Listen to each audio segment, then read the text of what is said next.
blessed this week. Man, I'm excited to be here. I'm excited to get back in God's Word with you. And we are going to continue this journey through the concept of all souls that we started 2 weeks ago at celebration service. And Pastor Elizabeth carried forward even last week, which I woke up middle of the night. I'll be honest with you, I didn't plan to wake up in the middle of the night when I was in America. I had a full gut of Texas barbecue, and I was out. They took good care of me, and God woke me up right at the exact minute that church would be starting, and I got to intercede and pray, and then I got to watch Pastor Elizabeth in the second service, and that was a great word, honey. Pastor Elizabeth and my wife. It was a great word, yeah. And then this morning, we're going to continue this close look at our vision of all souls and how everyone counts. So I just want to do a little bit of a recap from the celebration service. I know not everybody was there, and I've met a lot of first-time visitors this weekend already. And so I just want to recap it a little bit when we got into it. But first, let's read Matthew chapter 18. Remember, this was what we looked at to understand the heart of God. It says, "What do you think if any man has 100 sheep and one of them goes astray? Does he not leave the 99 on the mountains and go and search for the one that is straying?" So it is not, we don't just get the will of God, we get what is not the will of God. It is not the will of your Father who is in heaven. And I love the emphasis on that. It is not the will of your Father who is in heaven. That shows a majesty here. It's just an emphasis on the majesty of God, who is in heaven, that one of these little ones would perish, with this kind of this focus on the concept of this little one. Last week, we unpacked this and we went into the scripture. And one of them that we looked at was Abraham. And the question that I asked is, why did God choose Abraham originally? Why did he choose him? Because he gave him an incredible task. He gave him an incredible responsibility. Settle the cursed land of Canaan, turn it into this promised land, this my land, that will inhabit by my people, that are going to come through a supernatural son that you and your wife are going to have together. And it's going to be a royal line that I will bring my son through. What a calling, what a responsibility that God laid on Abraham. Why would God, to get chosen for that, that's serious business. Why would God choose Abraham for something so important, for a task so large? And we unpacked kind of the attitude and the life of Abraham a bit. And what we saw was he had gone there with his nephew Lot, and they separated, and Lot decided to leave the promised land and go live with the Sodomites. He walked away from it all. And then later, Lot got in some trouble. He got caught up in a war that wasn't his war, and Abraham went after him. But what's fascinating about Abraham going after him is Abraham had a mission. Abraham's job was to settle the land, have a supernatural baby, and be a blessing. And God said that all the nations of the earth will be blessed by your behavior, by your attitude, by your life, through your obedience to me. That's his calling. But he risked it all. He risked the supernatural baby. He risked the safety of his family. He risked his mission to go and rescue Lot. And we know the story of Lot. Lot never mattered.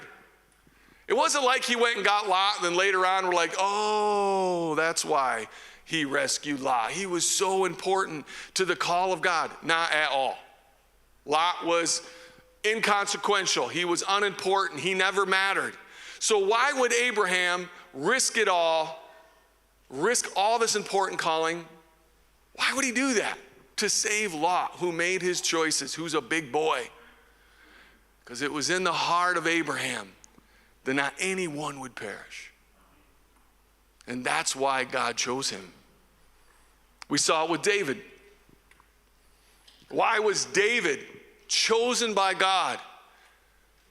Decades before he would be king. Why did he anoint him king so early on in his life? Even David's dad didn't believe in him. Even David's dad didn't call him to meet with the prophet. Why would God choose this young guy, David? When we think of David, we say, well, it's the obvious choice. Well, he wasn't David yet. He hadn't faced Goliath. He didn't win all those battles with King Saul. He wasn't humble in front of Saul yet. He didn't do any of that. This was before all of that. Why did God choose David to be such an important king?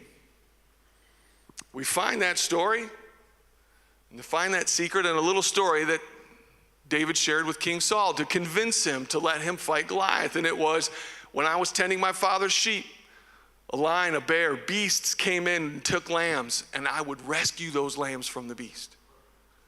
In other words, I risked my life to save lambs when it was acceptable for lambs to get lost to a lion once in a while.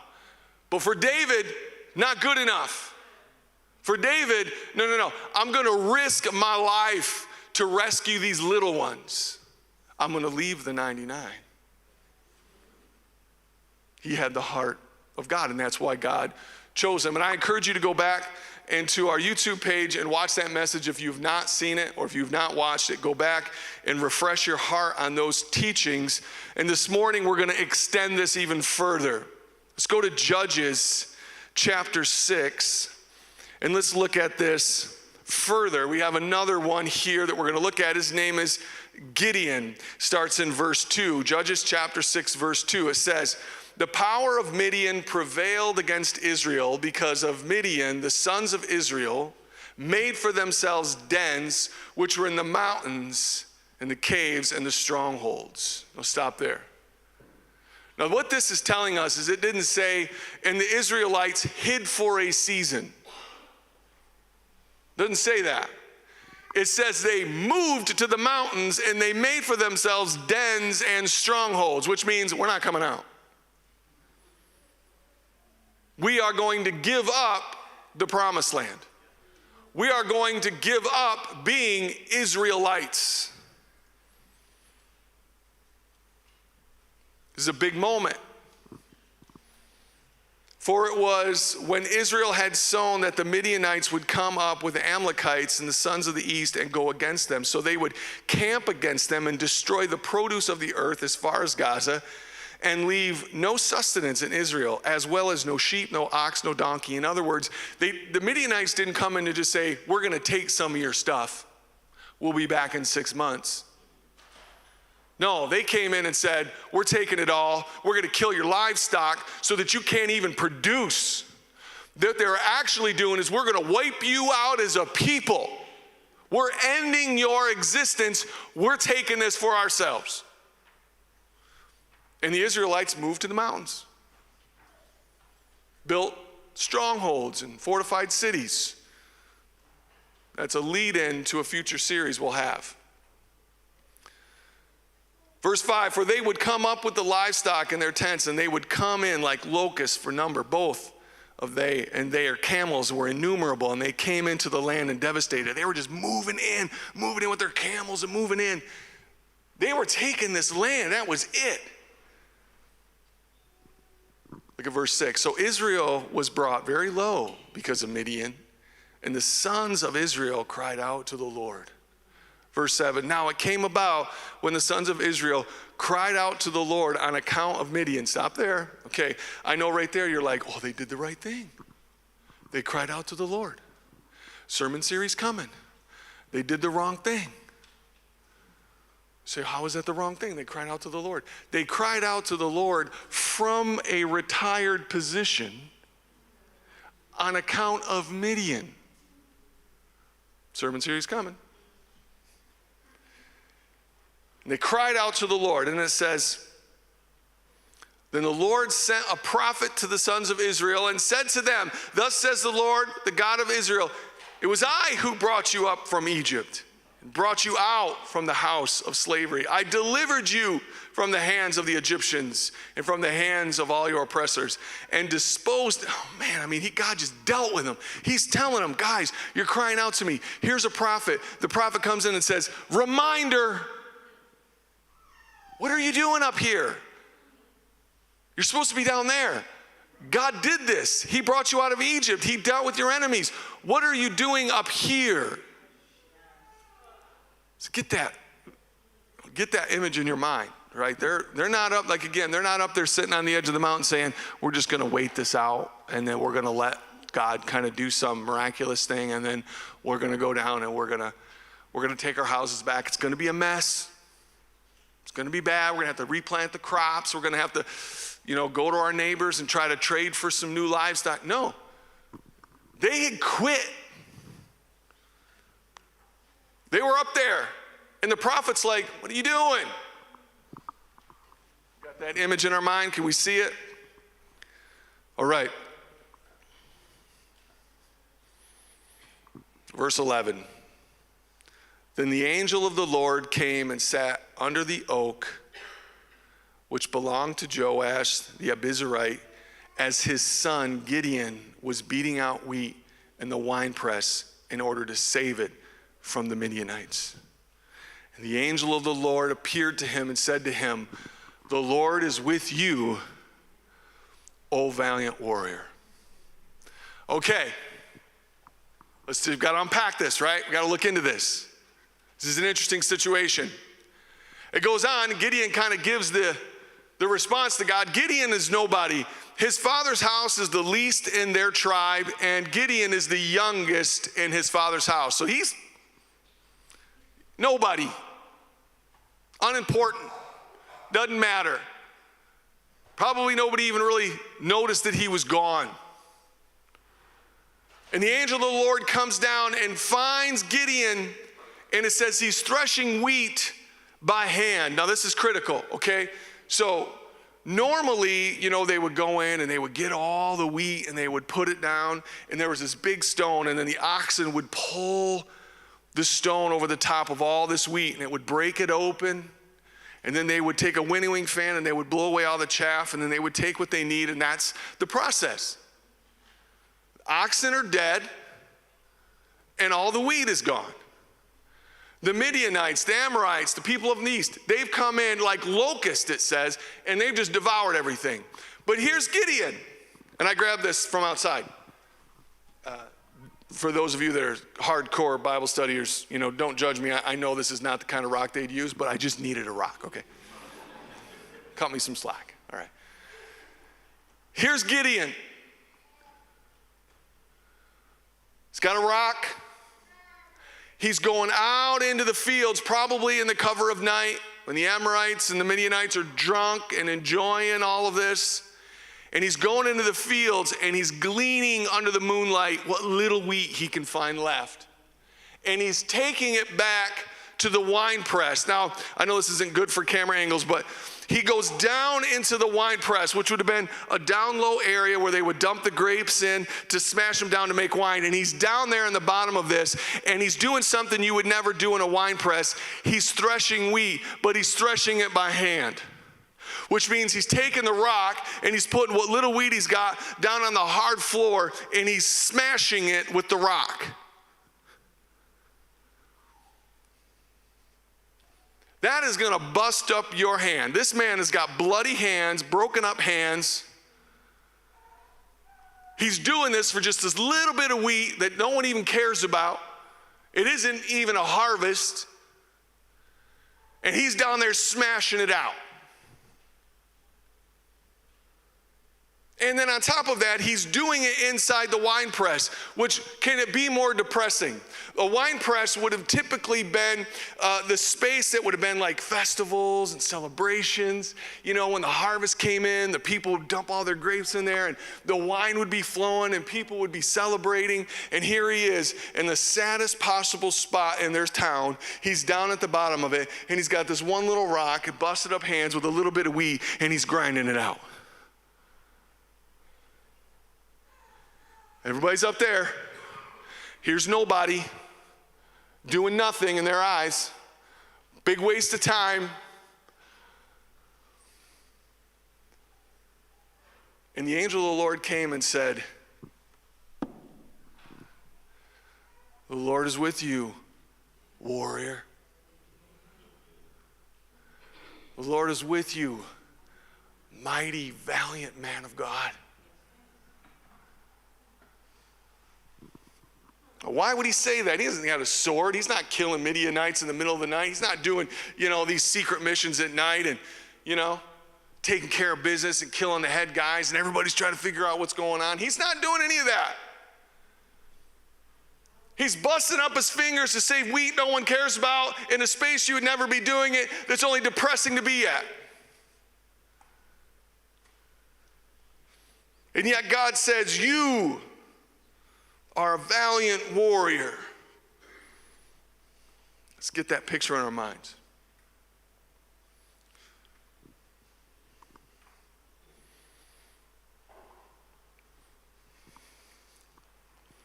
We start to put together some similarities here. Gideon,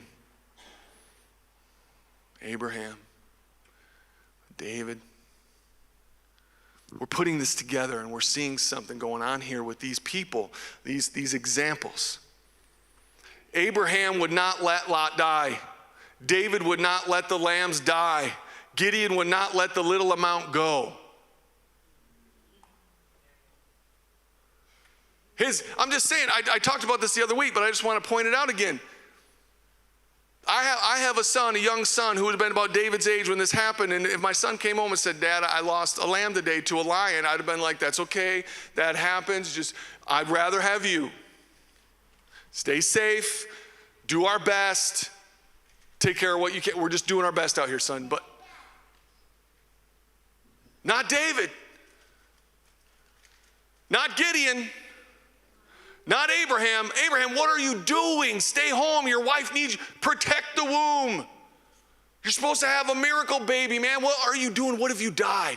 What if the army dies? Who's going to protect us? Not Abraham. No. Lot's not going to die on my watch. The lambs are not going to die on my watch. The produce is not going to be gone on my watch. I'm going to do what I can. And that's the heart of God. But this is what I want to say. Today's message is entitled, Champions Save. Those three men,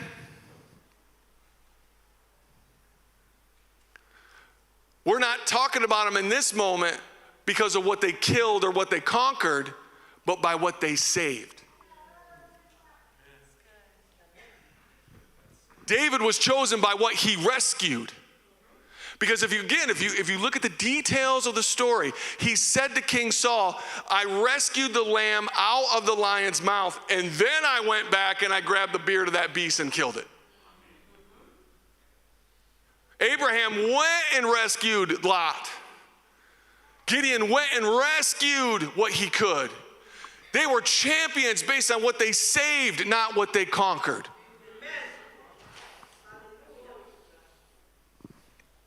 Their hearts would not let them stop. Now, I want to talk for a second about their motives. David wasn't out there all by himself, fighting beasts and rescuing lambs, thinking, the prophet's coming. And this is going to be awesome on my resume. They're going to pick me. I'm going to be the king in 30 years. This is what's going to happen. And he was just looking over his shoulder, hoping, not do anything. Oh, and then run over and try to rescue. He wasn't manipulating anything. His dad didn't even think enough to put his name on the list as a possibility. Gideon was not down there thinking, the angel of the Lord visits about this time of day, so I'm going to get down here and act like I'm doing something, hoping to get a promotion. And then I'm going to get picked to be a general. It was their heart. It was their heart. If you look at the stories, man, just go back. I wish I could have you for like 3 hours every Sunday, but if you go back and read it, go back and read it. You go back today and read about David, and when you read about David, this is what's interesting. The day that David fought Goliath, he didn't say the champion Goliath will be in town on this certain day, and this is going to be the day that you could stand in the valley and the winner gets the spoils. And so David's like exercising for a year and practicing his slingshot, and he's got it circled on his calendar. No. It was a Tuesday.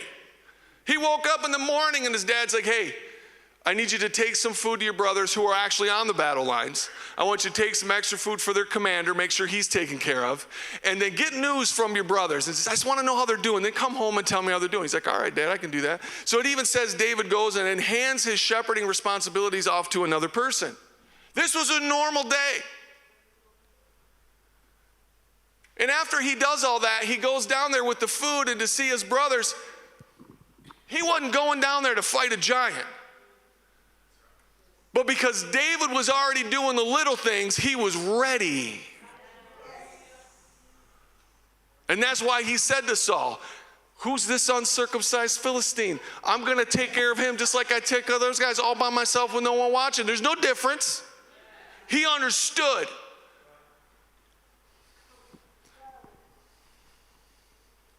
Now, let's jump to the New Testament because it's kind of easy. We can kind of detach from the Old Testament really easily. We can kind of be like, wow, it's kind of almost like fables, it's an Old Testament. Let's go to the New Testament, all right? Acts chapter 6. Acts chapter 6, starting in verse 1. It says, now, at this time, while the disciples were increasing in number, a complaint arose on part of the Hellenistic Jews against the native Hebrews because their widows were being overlooked in the daily serving of food. So the 12 summoned the congregation of the disciples and said to them, it's not desirable for us to neglect the word of God in order to serve tables. Therefore, brethren, get this, select from among you 7 men of good reputation, full of the Spirit and of wisdom. And then they can go take care of some tables and some widows. Okay? It's a pretty important list of, qualifications to clean some tables after some old ladies ate some soup.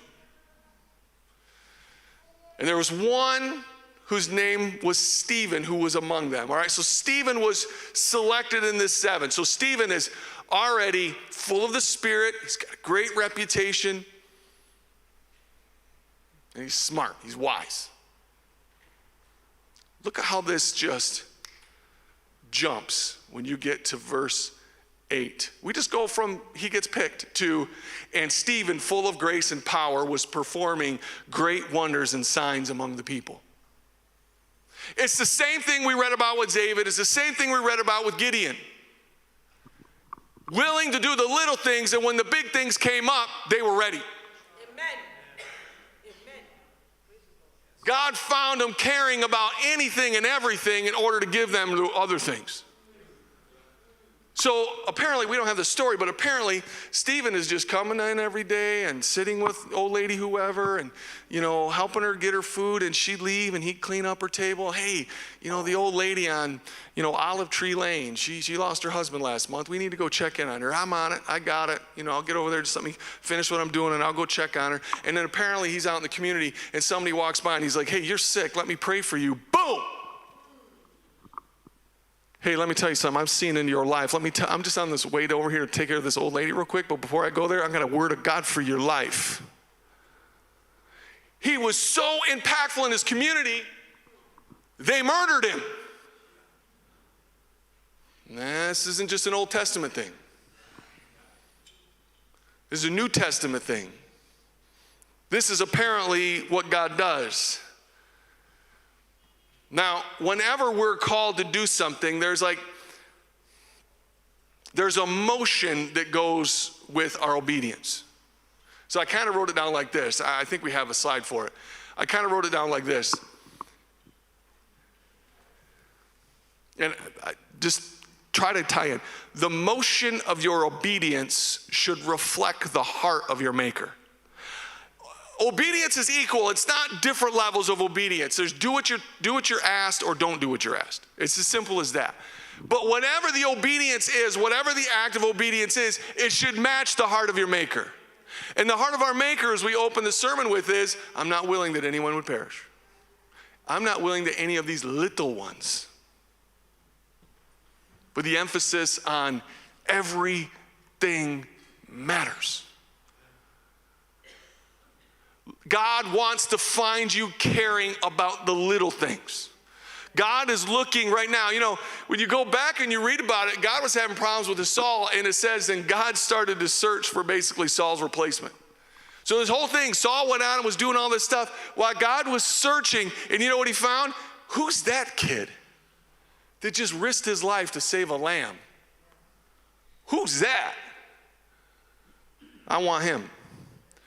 Let me tell you something. God is scanning the planet Earth for those that care about the little things, to fill with his power and his blessing and his anointing to do something that no one else has ever done before.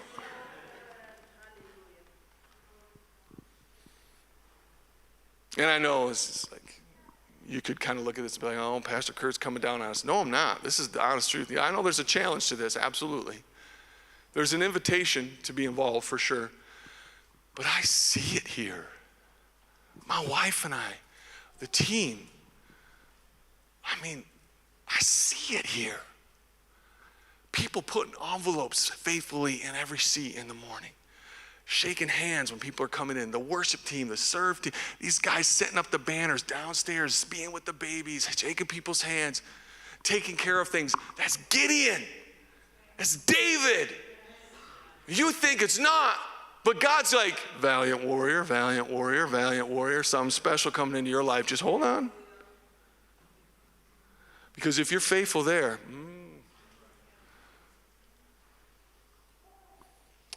we got a testimony this past week. My wife got an email. One of our life group leaders got together with another life group leader. And then I think there's a third person. And they were like, let's get together. They found a retirement home, and they told my wife, we're just going to start loving on them, blessing them, going in there, finding what they need. Not a church program. Not waiting for pastor to say, come on guys, sign up. No, they looked into their community and they Giddy did it. They David did it. If I could turn those guys into verbs, that's what they did. They're like, heart of God right there, apply. I see it, it needs it, I have it, I'm going. It's as simple as that. That's what God does. Man,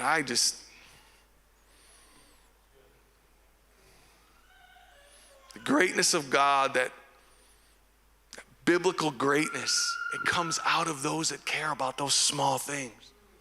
You can't even say, oh, this is just a pastor and he's just trying to, get people involved. No, I'm telling you, the Bible says it.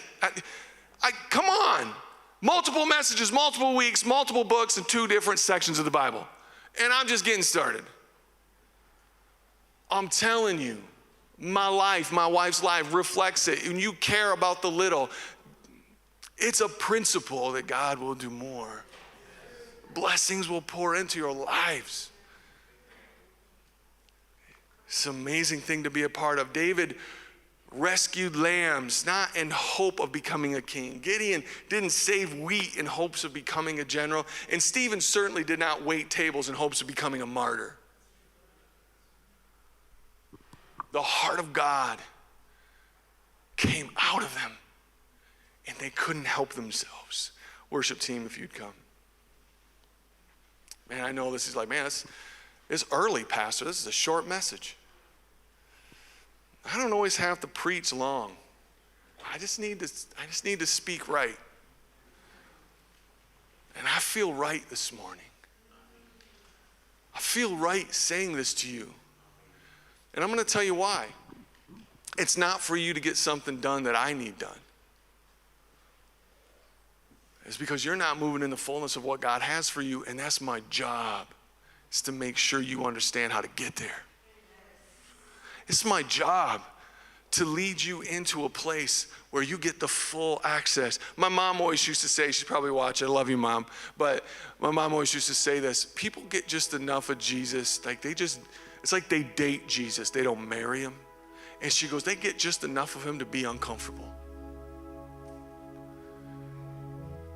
There is a fullness on the other side of your servanthood, on the other side of your servant-heartedness. If you could get to the other side of that, I'm telling you, there's a fullness that starts to happen.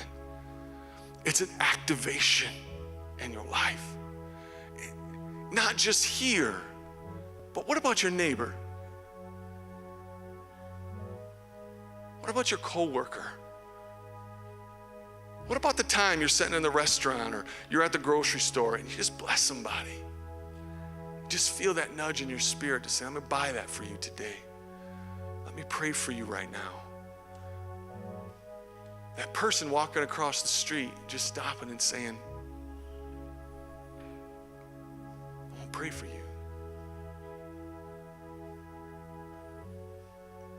Be caught doing those things.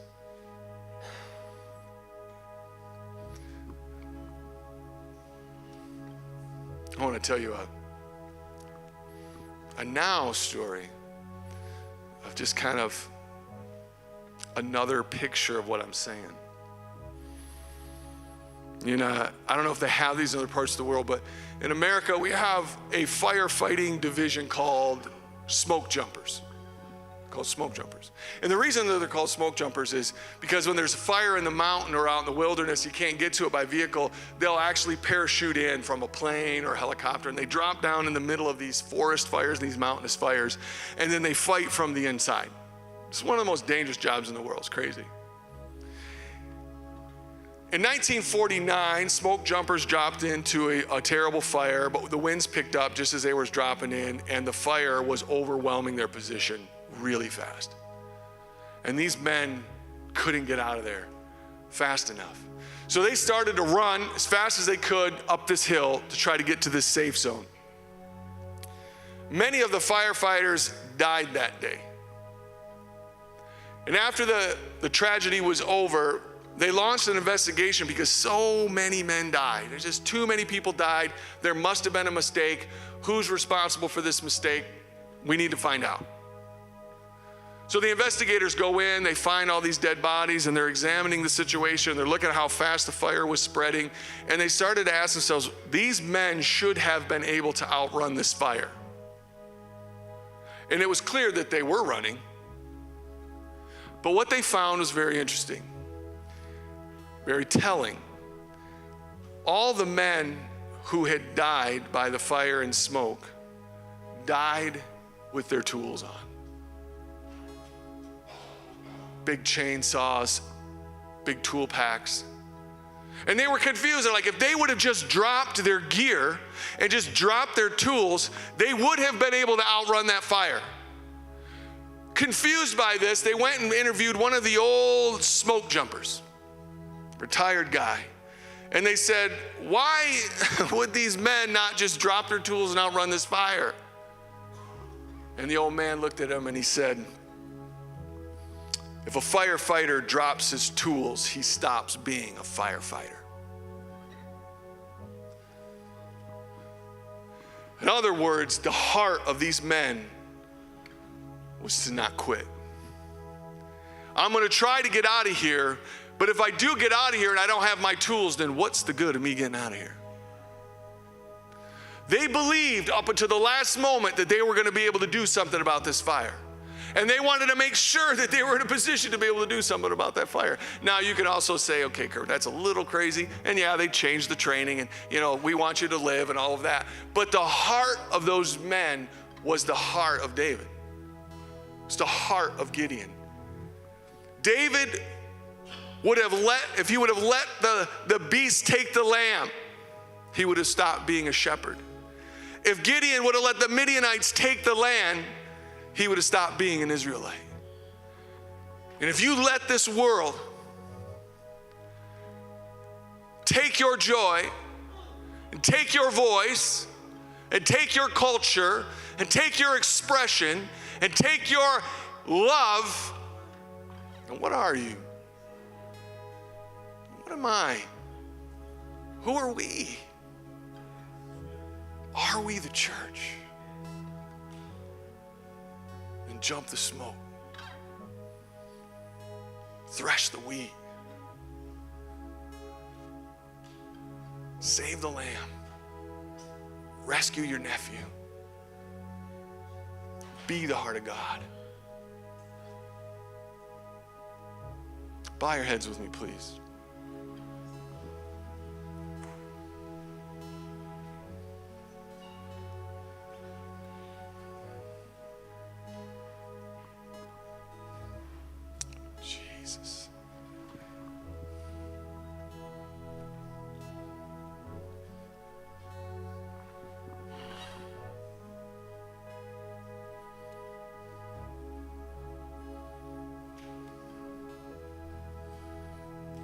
Just bow your head with me, not just physically, but bow your heart and your life with me.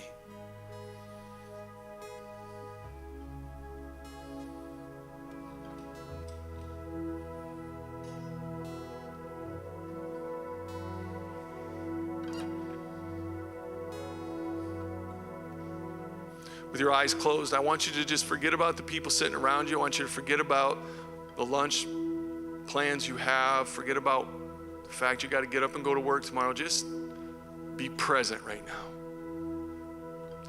And put yourself in that wine press.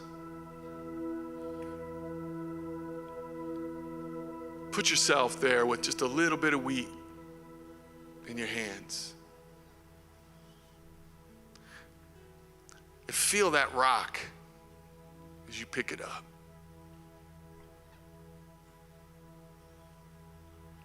That's your worship. That's your worship.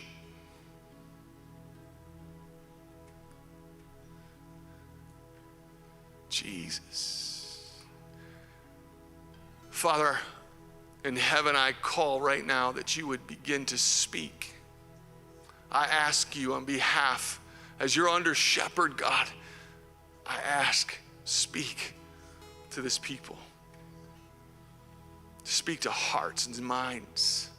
God, let them physically begin to feel the rock in their hand, what you have for them to do, the little thing that they could put in their hand. Put it in their hand.